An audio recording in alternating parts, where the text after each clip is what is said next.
Labdien! Šodien ir 12. oktobris un izlēmu nofilmēt septembra epizodi. Ar nelielu nokavēšanos, bet tomēr gribu pastāstīt par to, ko es esmu pabeigusi adīt septembrī. Septembrī es izvirzīju mērķi, adīšanas mērķi, pabeigt iesāktos darbus, jo man bija diezgan daudz sakrājušies darbi, ko es esmu iesākusi un kas gaidīja pabeigšanu. Un tad šodien pastāstīšu par 3 pabeigtiem darbiem, ko es septembrī esmu pabeigusi. Pirmais darbs, par ko es gribētu pastāstīt un kas man ir īpašs lepnums, ir šī jaka. Šī ir Akācija Leaf cardigan, kuras dizainere ir Sednanits, korejiešu dizainere. Un es pieteicos šīs jakas testam, tiklīdz es Instagramā pamanīju pirmos dizaina paraugus, jo man ļoti iepatikās lapiņu raksts. Man tas liekas tāds ļoti tuvs dabai atspoguļojums, un man ļoti gribējās šo jaku. Tātad šī ir mana jaka, un šī jaka bija īpaša ar to, ka tika adīta uz apli, un tad griezta, un tas, kas man šai jakai ļoti patīk, ir skaistā tāda rūpīgā apdare, jo grieztā mala ir noslēpta aizdares josliņā. Tātad šī jaka tika adīta uz riņķi, ne tikai taisnais gabals, bet arī V-veida izgriezums, sākot apmēram no šīs vietas, ir adīts uz riņķi un tad griezts. Tas, ko es darīju savādāk, bija izšuvu vēlāk ar duplicate stitch atsevišķos rozīgos valdziņus, kas man ir šeit un šeit, jo autore paredzēja, ka mēs šos atšķirīgos valdziņus adam uzreiz, taču man diezgan nepadodas adīt ar 3 krāsām vienā rindā. Un es pamēģināju, bet tad izārdīju, jo man nepatika, kā pārstaipa veidojās. Arī ar pārstaipa pieķeršanu man liekas, ka šādi ir rūpīgāk un labāk, ka es esmu pēc tam šuvusi un ielocījusi galus. Testā es, diemžēl, laikā neiekļāvos, jo šai jakai testa laiks bija ļoti īss, tikai 4 nedēļas. Un es 4 nedēļās nepaspēju uzadīt jaku. Tad kādu laiku, tad, kad es sapratu, ka es neiekļaujos laikā, es biju jaku nolikusi malā, bet ļoti gribējās pabeigt, jo šī ir tā jaka, ko šajā rudenī gribās nēsāt pa virskleitām. Ielikšu video, kā es griezu šo jaku. Iepriekš nostiprināju ar tamboradatu abas malas un tad pārgriezu.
jo šī bija diezgan sarežģīta jaka. Lapiņu raksts neatkārtojās, nebija viegli iegaumējams, visu laiku bija jāsako tabulām un schēmām un prasīja diezgan daudz iemaņu. Bet gan tām, kas ir pieredzējušas adītājas, ļoti var ieteikt šo dizainu, gan arī tām, kas ada nesen, bet ir gatavas lielam izaicinājumam, varētu mēģināt arī adīt šo jaku. Un Sedna Knits ir iznācis arī nākošais ļoti skaists dizains, vai arī tas ir šobrīd testēšanā porcelāna jaka, kas ir balta ar ziliem skaistiem ziedu motīviem un ļoti atgādina balti zilo porcelānu. Ko es vēl gribētu pastāstīt par šo jaku? Jaka ir radīta no Holstgarn Super Soft 100% vilnas dzijas. Tā ir Dānijā ražota dzija un viegla dzija. Un šī jaka sanāks ļoti silta, jo viņa ir praktiski dubulta, dēļ tā, ka krāsu adījums un pati jaka veido tādu dubultu adījumu. Jā, par šo jaku man ir liels prieks.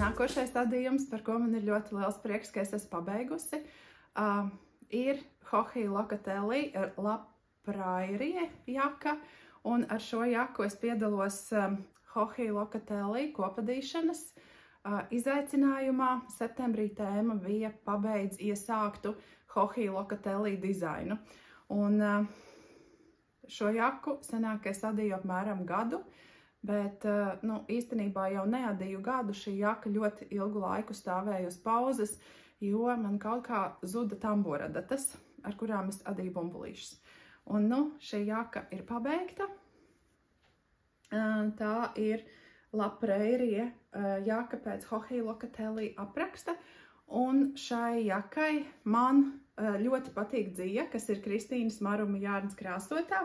Un vislabāk man jakai patīk pārēja, kas ir no tumši rozā uz zaļo, jo tā pārēja ir tāda ļoti gluda un nemanāma. Un es domāju, ka krāsu izvēlē šai jakai ir labi ņemt tuvu krāsu dzijas, lai tas kontrasts starp pārējām nav tik liels, jo šī pārēja man šķiet ļoti, ļoti glīta, bet šī pārēja veido tomēr strīpas, jo tas kontrasts ir pa lielu. Un pirmā pārēja arī ir diezgan jauka un pieņemama. Tātad šāda jaka ir pabeigta un esmu jau nesājusi. Tātad šai jakai man iedvesmoja Rūta. Adījumi, kura ir uzadījusi divas ļoti brīnišķīgas jakas arī no Kristīnas krāsotās Maruma Jārns dzijas ar tādu, ar īsākām pārējām, un Rūtai tās pārējas ir tādas ļoti plūstošas un nemanāmas. Tā kā man ir divas rudens jakas, ko es varu nesāt šajā rudenī. Tas, ko es darīju savādāk šai jakai, ir es pādīju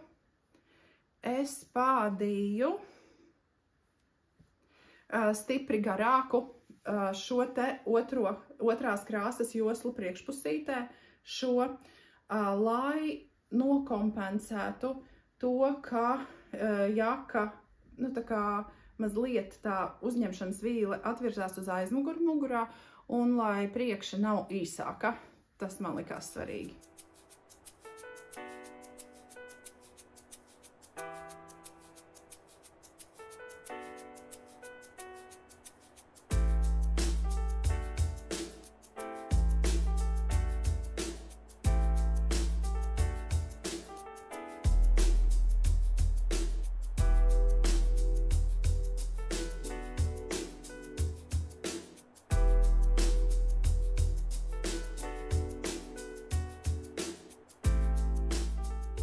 Un tad trešais darbs, ko es esmu pabeigusi septembra mēnesī, ir Andreja Maurī So Faded džemperis. Pagājušā gada novembrī Hedgehog Fibers īru kompānijas, kas krāso dziju, mājaslapā pamanīju lielas, šķiet 40% atlaides, un Hedgehog Fibers dzija mani vienmēr ir piesaistījusi ar savām neona košajām krāsām. Un tad es izlēmu, kā varētu pasūtīt un izmēģināt Hedgehog Fibers dzijas. Tad, kad es pasūtīju dziju, tad tas tonis, tas krāsojums, kas man ļoti patīk, sīglās, bija beidzies.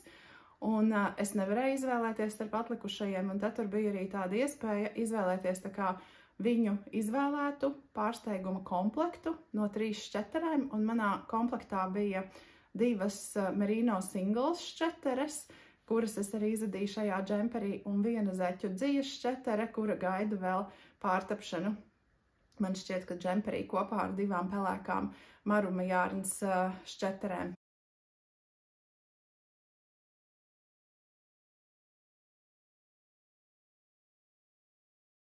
Un tad šis ir mans So Faded džemperis.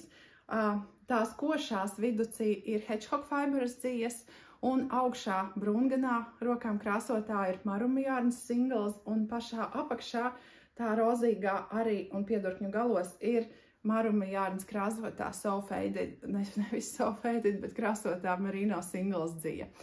Un es šim džemperim sadalīju katru šķeteri 2 daļās, pie tam no pretējām pusēm, un adīju heliksā 1 rindu no viena kamola, otru no otra, lai izvairītos no krāsu pūlinga. Tas varētu latviski būt krāsu sakopošanās, bet šeit var diezgan labi redzēt, ka tam rozā uz vēdera veidojās tomēr pūlings, lai arī es no savas puses biju izdarījusi visu, ko es varu.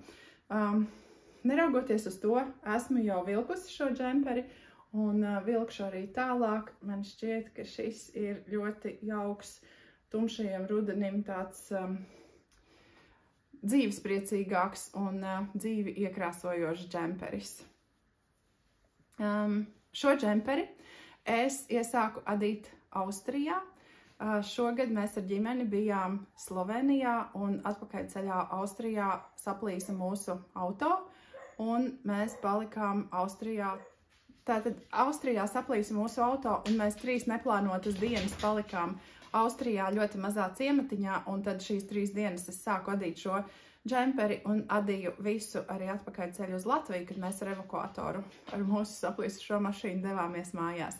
Tā kā šis ir Austrijā sākts un gandrīz uzadīts, respektīvi stāvu es uzadīju tajās 3 dienās Austrijā, un piedurknes tikko pabeidzu. Piedurknes es biju pabeigusi gandrīz jau ātrāk, bet piedurknes man bija par šauru.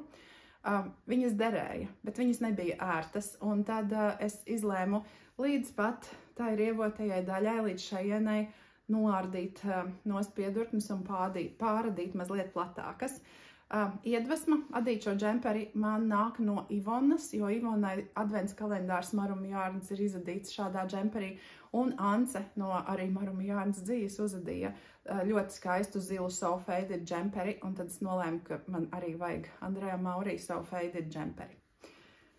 Tātad šie 3 adījumi ir tas, ko es esmu pabeigusi septembrī un par ko es esmu ļoti priecīga un lepna.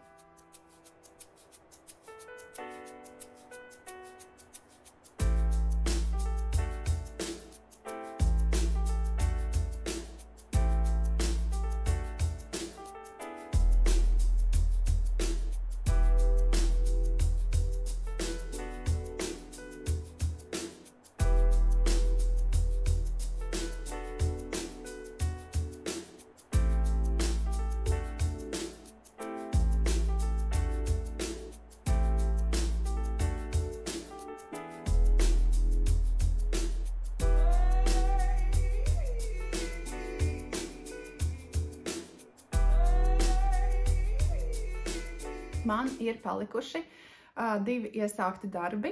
Viena ir kleita no lina ar zīdu un fliteriem vasaras kleita Lola dress, ko es esmu sākusi adīt šīs vasaras sākumā, iedvesmojoties no Knitting Traditions Ingas. Viņai ir sarkana, ļoti tāda grazna un skaista šī kleita. Un es arī šo kleitu biju pabeigusi, bet man nepatika, ka viduklis bija mazliet pa augstu. Un tad es pārgriezu kleitu un piedīju mazliet garāku augšdaļu. Un tagad tā kleita prasa sašūšanu, pieaudzēšanu, mazliet vēl darbiņa. Tā kā tā kleita ir tā, ko man vajadzētu pabeigt, un tur arī nav pārāk daudz ilgam laikam darbs. Tas varētu būt 1 vai 2 pēcpusdienas. Bet tā kā tā ir ļoti izteikti vasaras kleita, tad šobrīd man nav motivācijas pabeigt. Otra kleita ir kleita, ko Jana no Finish Knitting Stories ir uzadījusi 2 reizes. Oh my kaftan! Un es adu savai draudzenei. No šādas melnas dzijas, kas ir drops, brush alpaka silk. Un tālāk ir tā pati drops brush alpaka silk kopā ar kokvilnu, uz kuras ir 2 dažādu izmēru flitteri. Un tā ir Ķīnā ražota dzija, ko viņi iegādājās Jārns LV. Tātad tik tālu es esmu ar Oh my kaftan. Šī tunika vai kleita bija paredzēta adīt ar 12 mm adatām, un 12 mm adatas man nav. Es aizņēmos no Rūtas 15 mm adatas, bet man ļoti nepatika adīt ar tām, man bija grūti. Un arī tie pārstaipi ar noceltajiem valdziņiem, kas ir šeit lejas daļā, veidojās tādi ļoti, ļoti gari, un man nepatika. Un mājās lielākā adata man ir 8 mm, un tad es pāradīju ar 8 mm adatām, un ar 8 mm adatām man viss šķiet, ka sanāk skaisti. Es domāju, ka manai draudzenei derēs, jo viņa ir XS izmēra, un šis pirmais izmērs ir līdz pat L izmēram, tāpēc es domāju, ka būs ļoti, ļoti labi. Tātad 2 kleitas ir tās, kas man joprojām ir jāpabeidz. Tad pavisam nesen, pirms nedēļas, es biju ļoti, ļoti iedvesmojošā un ļoti tādā atjaunojošā pasākumā Maruma Jārns organizētajā pirmajā adīšanas nometnē Zvejniekciemā Viesunamā Aizvēji. Es satiku brīnišķīgas adītājas, gan draudzenes, gan jau draudzenes, un pavadījām ļoti tādu kvalitatīvu, brīnišķīgu laiku. Kristīne mūs ļoti forši aprūpēja un ļāva justies brīvi un mājīgi. Un Aizvēju saimniece gatavoja fantastiskas maltītes.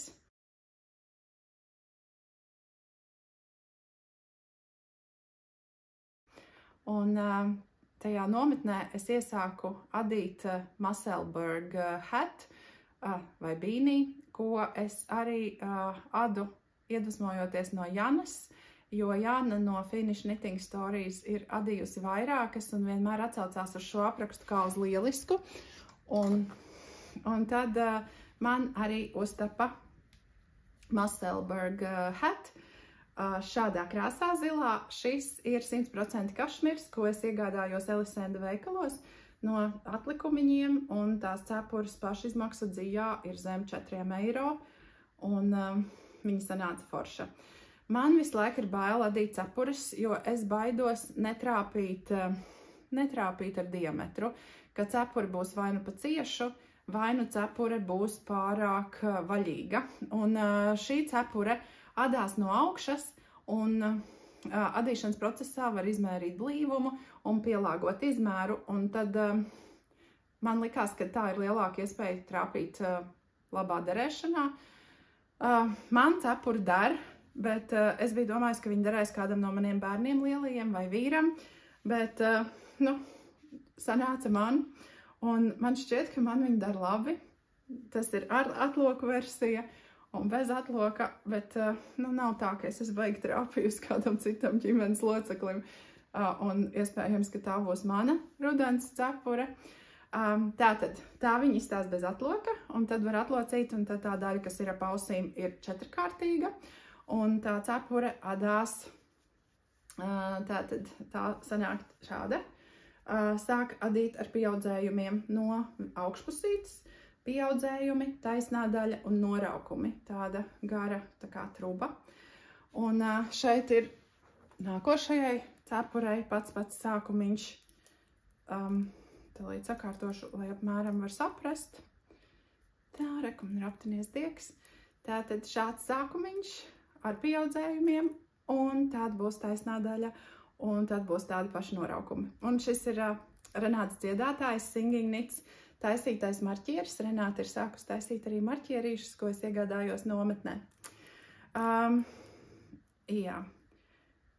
Es nevarēju izdomāt, jo man ir šis zilais kašmirs mazliet vairāk nekā bija šai cepurei vajadzīgs, vai adīt vēl vienu cepuri, vai uzadīt tomēr piestāvīgus dūrainīšus, vai nelielu šāli, un šī cepura šobrīd ir uz pauzes, jo es joprojām nevaru izdomāt. Un joprojām varu teikt, ka es neesmu lielākais eksperts cepura adīšanā, un ka tā līdz galam nespēju saprast, kā lai notrāpa ar valdziņu skaitu, lai tā cepura darētu ļoti perfekti. Tad par tādiem komforta adījumiem, par tādiem adījumiem, kuros es izbaudu adīšanas procesu un īpaši var vispār neiedziļināties, tās ir zeķes. Un šajā rudenī es esmu uzadījusi no Maruma Jārnas krāsotās ārvetas pirmo zeķu pārīti, ko es jau jums parādīju, un kaut kādā ziņā līdzīgs, tikai no citiem tonīšiem ir tapis nākošais šīs.